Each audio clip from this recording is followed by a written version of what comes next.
পাই না কেন, ওর চাকরি হয় আমার হয় না কেন, ওর ব্যবসায় লাভ আমার লস কেন, ওর বউ সুন্দরী আমার টাকা লাগে না, আছে না নাই?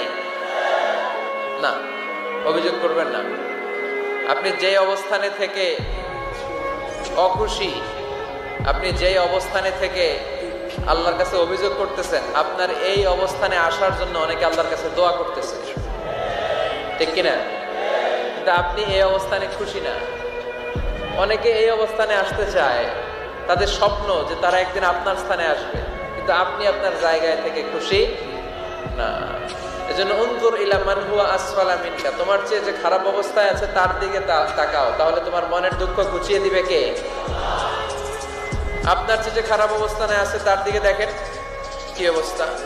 আপনি এইটা চান ওইটা চান, কত কিছু লাগবে আপনার। হসপিটালে যে দেখেন ক্যান্সারে আক্রান্ত রোগীদের কি অবস্থা দেখেন।